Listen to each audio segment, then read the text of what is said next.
Hello, hello, and welcome everybody. Welcome one and all to the Erich Show. Yes, we are back again, giving you all the news, views, thoughts, insights, and ranting opinions about cybersecurity. Welcome to the Erich Show, featuring your hosts Javvad Malik and Eric Krohn. Timely topics, poorly presented.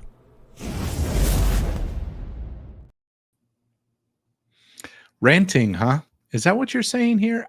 I don't know that we rant all that much, Javvad, but I'm willing to give you the benefit of the doubt. Of course, you're hiding back there in the green room, but I can drag you out as well.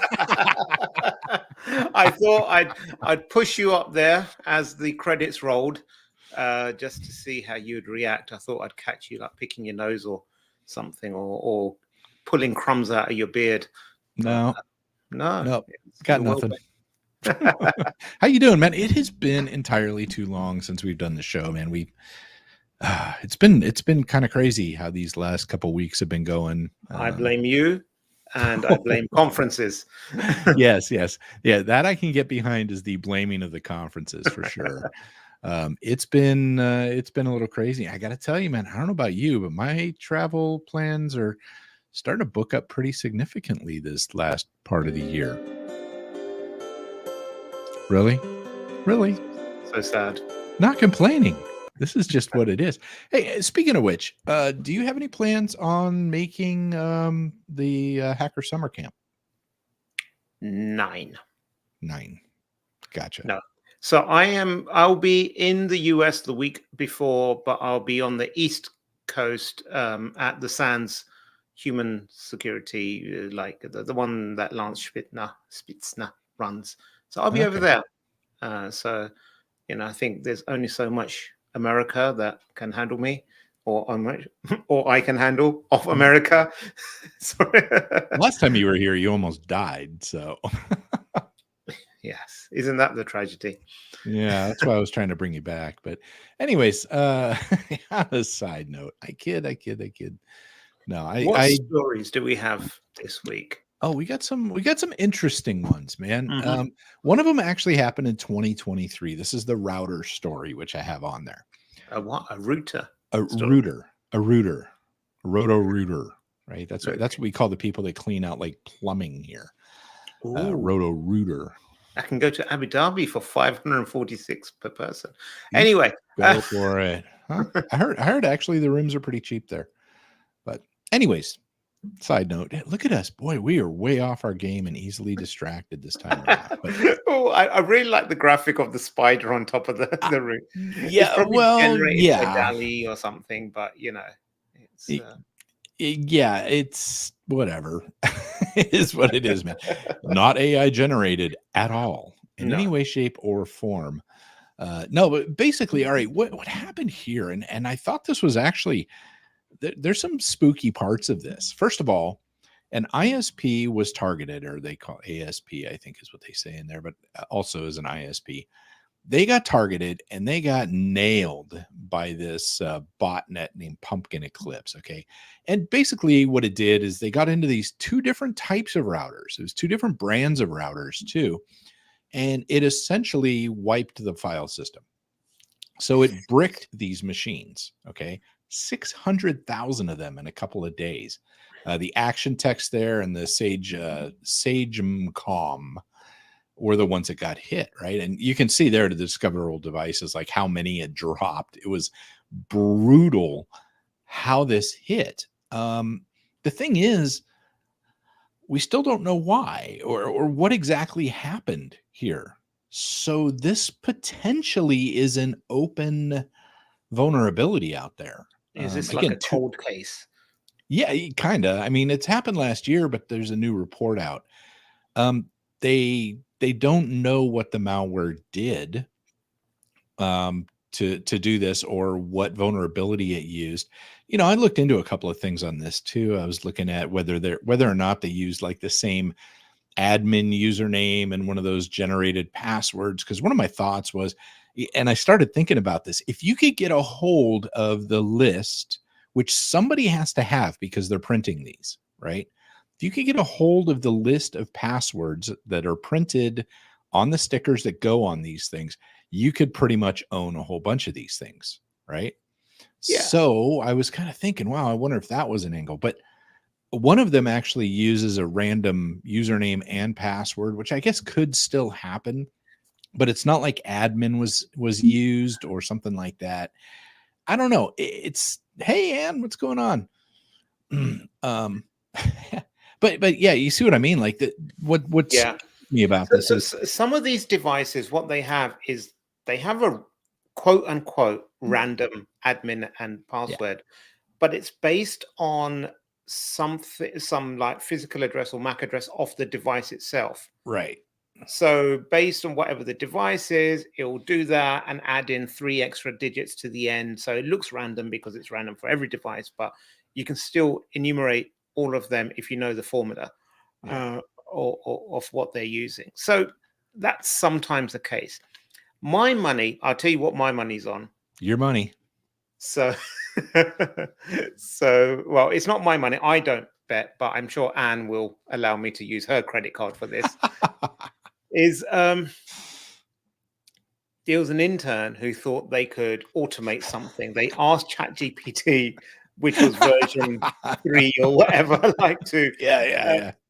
they Googled something and they figured out this is how they can automate a push of something, and it ended up bricking everything. And then to cover their tracks, they created this whole That's what you like think, huh? That's okay. yeah. No, it was what got me. I started thinking about this and stay away from her credit card. What kind of colleague are you, Anne? This is like despicable behavior. No, again, this was a big number of these, and it was one ISP, so it looks like they were targeted by somebody. And I was thinking maybe this is a proof of concept or something for somebody that's going to do. Remember all those DDoS threats? Like if you don't pay us, then we're going to DDoS you into oblivion, right? This would be a great way to leverage something along those lines. So you're saying someone finally thought, you know what, too much like, posturing, and we need to like, do I something. don't know, man. I just don't know. And it doesn't seem to turn anything up. But it is an interesting thought if they could take out 600,000 of these. Yes, it was with one Yeah. ISP, but Yeah. are other ones also vulnerable to whatever vulnerability this is? So it's kind of like a 0.5 day where Yeah. like people are kind of aware of it, but they're not fully aware of it. But how the hell do you fix? Can you imagine being of these 600,000 people that were bricked in the matter of like 2 days, right? Yeah. And then going, I need a new modem, right? How many people have 600,000 modems in stock on the shelf in order to do this, right? If you think about the downtime that people probably experience and the frustration they experience with this AliExpress, ISP, that's all I say. is that Sorry. yeah, No. Alibaba. That's where you go for Alibaba. that number. Yeah, Alibaba. That's the big one. But it'll take 6 months for the shipment to get over, right? No. It's not that bad. I buy a lot from AliExpress. Actually, I have them up right now. But anyways, yeah, if you think about it though, I mean that's going to put a lot of stress on the supply chain around that. And how many people do you think were frustrated enough to jump to another ISP almost immediately? Now, the ISP in question, they said serviced a lot of vulnerable communities. So that may not have been an option for them too, right? So there's a whole lot of things that went on in this story, and I'm going to put it in the show notes. We'll have the links to all the stories in here again. But man, it was just a pretty brutal one. So, folks, what Eric is saying, he can give you the cliff notes and then give you an article to read for the actual story because he hasn't properly researched it. Now, this is actually one that I did research, to be honest with you. Wow. Heaven forbid we ever come across a story you haven't researched. And I was pulling up like, yeah, right. Like we don't do that every week, but I was pulling up like user manuals, trying to figure out if it was the same admin logins or if they had similarities. Yeah, I did all that. Okay. Here's the idea. You figure out what it is, and then we present it at Black Hat next year or something. How we figured out.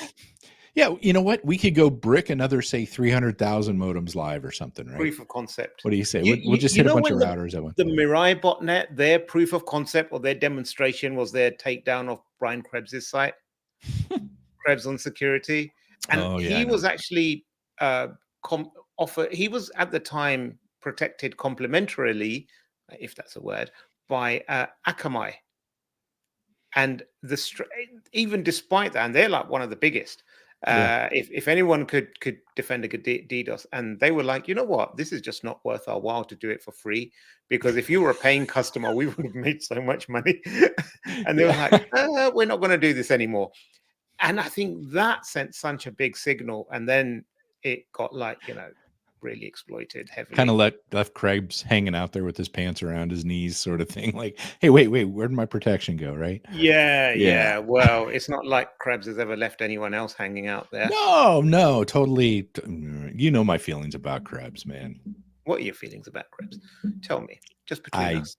Oh yeah, you know what, we had the incident at ISC Squared when I was working there. That was absolute wait a second. We don't want to be sued. Just shush. Because we know, Brian, if you're listening, a big fan of your work. Erich, not so much. I like some of what he does. I just didn't like the way that played out, man. Or the Google thing, the Google Titan keys. Anyways, multiple botnets dismantled in largest ever international operation against ransomware. So yes. Is this related to that first story? No, this is not related to that first story. This may be related to another story that we have about some botnet takedowns. But in this case, this is the feel goods. I always gravitate towards the ones that make me feel good, and takedowns make me feel good. So this made me really feel good. So they're saying operation disrupted the entire infrastructure of many individuals and organizations who have made hundreds of millions of dollars from cyber crime. I know what I'm doing when I retire. I kid, feds. It's okay. Anyways, yeah, this was a huge one. It's Operation Endgame. And basically, this is one of those, multilateral type, multi-country type stuff that goes after places. It's interesting. They actually have a website. If you scroll down a little bit there, there's a website about Operation Endgame right there. The operation-endgame.com. Totally is this legit. safe for me to click on? Yeah, it is. It's totally safe. But yeah, I thought it was kind of interesting. Who is odd? Erich is odd. Think about your next move, or is it think about our next move? See how the Y is in Prince. Yeah, very clever, very clever. How about that, huh? It's 4 days, 17 hours till something. But yeah, you kind of see. I mean, this is kind of an interesting thing. Several botnets dismantled. It looks like it's an ongoing thing. And if you look down there, I mean, Foxit and FIR, there's a number of groups that are involved in this. So I got to give them kudos for doing a takedown. And I hope we see more of them, to be honest. And I like where they're saying this is season 1 of Operation Endgame. So that's great, because SO1E1, yeah. Yeah. Hopefully they won't do a what most streaming services do. Just as you're really getting into it, they cancel the show. It's like, no, we're not. And then you're hoping Netflix will pick it up at the end. But well, what's interesting about this on that press release you see on the right there, well, never mind. But basically, it's talking about the different groups, ICE-D and all those that it took down, System BC, so on and so forth. Okay. So that's interesting. And the reason I bring this up is this relates to another one of our botnet stories here, which is not listed in there, but is still a huge botnet that got taken down. So go to that. Anyways, what's that? Yes. I've just jumped to that one. Yes. You did. Exactly. So this is the 911S5. And man, likely the world's largest botnet ever. The crew earned over $100 million, 19 million PCs owned by fake VPNs. You see those ads, right? Like, oh, free VPN. Da, da, da, da, da. Well, here's your free, suckers. Yeah, that is hardcore. But also, what I really love about these is like all these names. They're like, the names of the different groups and stuff. ISD, System BC, Peekabot, Smoke Loader. It's like Bumblebee and Trickbot. And then it's like, what's this one? 911 S5. 911 S5. These are like some kids got together. They watched some 90s gangster rap and some movies, and they came up with their crew names. But if you look down there towards the bottom of where you're at right now, they had a 2022 Ferrari F8 Spider, BMW i8, X7, Rolls-Royce. I'll give them credit for the 911 S5 thing. Sounds like maybe they were car nuts. I don't know. But I mean, this is pretty big. 65 years in prison if convicted. That's a long time. Yeah, that's a long time. It is a long time. But yeah, oh well, good to see. Now, what's interesting is these two stories were a day apart. This one and about the group botnets being taken down, but I don't see this group mentioned in the Operation Endgame takedown. So this must have been a separate thing. But that's a lot of good news to take down a lot of botnets at one time. It is indeed. It is indeed. So lots of botnets been taken down, which leads us on to our next story, which isn't about botnets. Well, not on the surface, at least. Yeah. Ticketmaster, everyone's favorite site to go and buy tickets from because they can't buy it from anyone else, I assume. And they suffered a huge breach. Sorry, I just thought about what they're going to do now. Now, and when you buy a ticket on Ticketmaster, there's going to be a recovery from our breach fee added to oh crap, we got breached fee. The ticket is $10. There's a $5 like credit card fee, a $5 like the e-ticket emailing fee, and a $25 a breach recovery fee. Oh my god. Dude, you know what? They have been kind of the poster child punching bag for a little while of corporate greed in a lot of ways. I mean, they have just grilled people so much for this. They've made it unattainable. They've made it to where scalpers are the ones. I mean, if you look at everything that happened with the Taylor Swift tour and stuff, that really, really sullied their name. And I'll be honest, there's been a couple times I was like, I'm going to go get some WWE tickets. Yeah. And then I look at it and it's like, yeah, the ticket's like $25 and you're like, check out. And it's like 72. Yeah. Like, wait, I know. What? what happened here? And that's when I just leave it and go, I don't even, it just makes me mad. So anyway. When was the last WWE story show you went to? Sorry.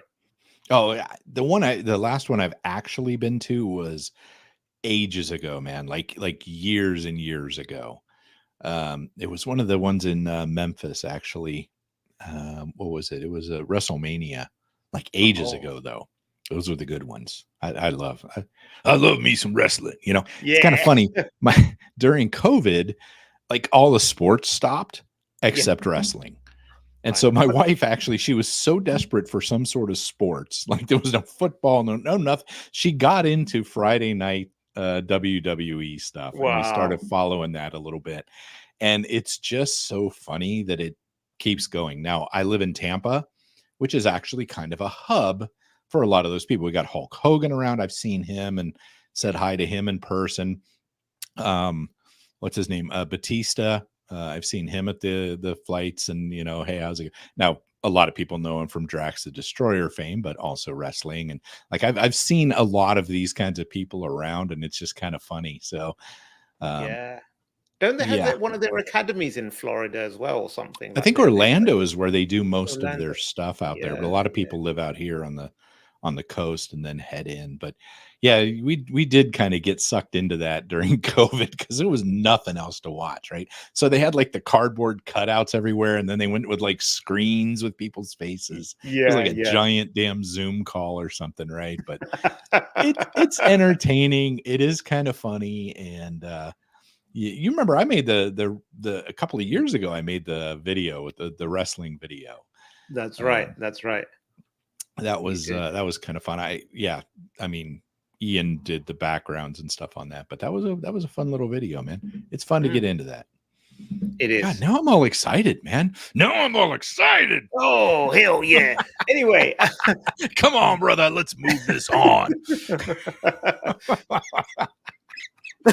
It's like, okay. Wow.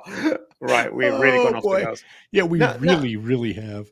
What's interesting about this Ticketmaster breach is when it first came out, there was uncertainty in the news as to whether it was an actual breach or whether it was just someone calling it out because some of the stuff they released didn't tie into customers or is a previous customer or what have you. And this is this is like yelling fire in a crowded theater sort of thing. So you don't actually have to breach a company to get them to spend a lot of money investigating and finding out they weren't actually breached, and then proving to regulators and their customers that they weren't actually breached. And it's a lot of effort, and you can hit the news for nothing, and at the same time, the offending criminals, they get free publicity. So now they're a big name. So now if you get hit by them, you're going to be like, yes, here, take my money. Here's the Bitcoins. Don't release our data. If you can hit Ticketmaster, who am I? So I think there's a lot of like psychological, like mind games going on here as well as to like how something happens, how it doesn't happen, and the impact that all has on it. I think it's interesting that was put up again on the newly reopened breach forums, which we reported on being closed down not too long ago. And he said, it's going to be right back. And sure enough, because it's been like 4 iterations already previously. And they're like, yeah, we took him down. And then here they are again, already like, well, here's all of Ticketmaster. Thanks for playing. I know. I know.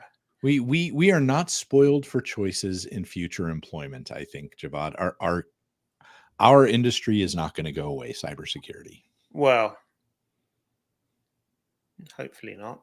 Yeah. At least I was trying to work out how many years I have till retirement and whether it can just hang on for that long. I've been doing the same math, man. We're going to end up on the side of the road with these cardboard signs like "Will Cyber for food," right? Yeah. Hey, man, you got any more of that Five Guys?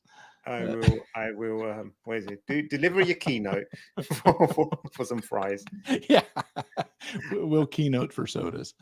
Okay, I've got one final story that I thought I'd sneak in there. You came up with the story?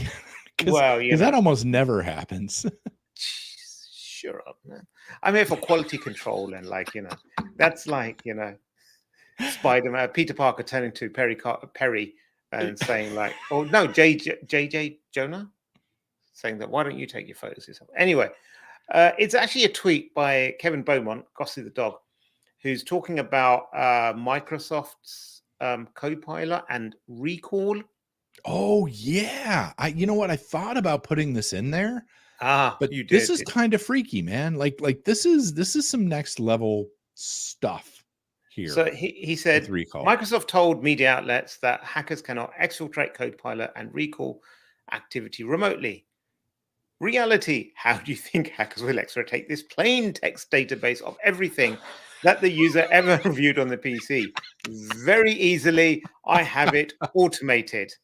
And here he's got like some examples, and he's got like, it's just a SQLite database. I've already modded it, and it's a few lines of code, and it just goes on.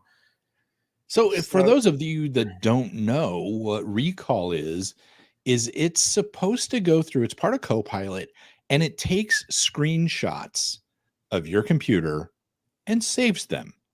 And then you can go back and ask Copilot to pull up something that you saw previously. Raise your hand if you think this is a good idea.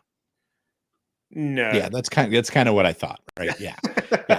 No, I saw this and I was just like, oh Lord. And I cannot tell my wife Jen about this, or she's going to lose her mind, because she hates this like spyware crap anyways. She might be willing to go to Linux over stuff like this, man. I totally get her.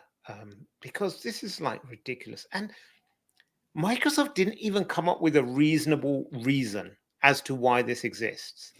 So if they'd said, It's supposed to hey, help you. some people have trouble, they're on the spectrum, they have trouble recalling things, and this thing will help them. So if you want to enable it, jump through these 5 hoops and you can enable it for that particular user. But when you roll it out as default for everyone, and as many people online have pointed out, this is like a domestic abuser's like dream come true. Oh, This is like absolutely. a hacker's dream come true. This is like a, Dude, you know, spying on spouses, like kids, like this is just a privacy issue waiting to happen here. And it I'm is. interested in seeing how it rolls out. But I mean, I went through and did the group policy stuff on mine and shut it off on mine. Just, I don't know if it was enabled or not, because it's kind of different than the step-by-steps I've seen. I'm on Windows 11. But I went ahead and enabled it to be shut down. Okay. So the group policy is like, shut it off or something. So I enabled that instead of being undefined. But I mean, this is kind of bad. There's the memes out there that have like the quad chart, sort of thing. And it's like, hey, wait, you guys spy on people? It's with Chrome and Microsoft. And yeah, exactly. This just kind of brings that up for me. Yeah. I think this one move and the fact that they've doubled down on it and they've not done a good job explaining it.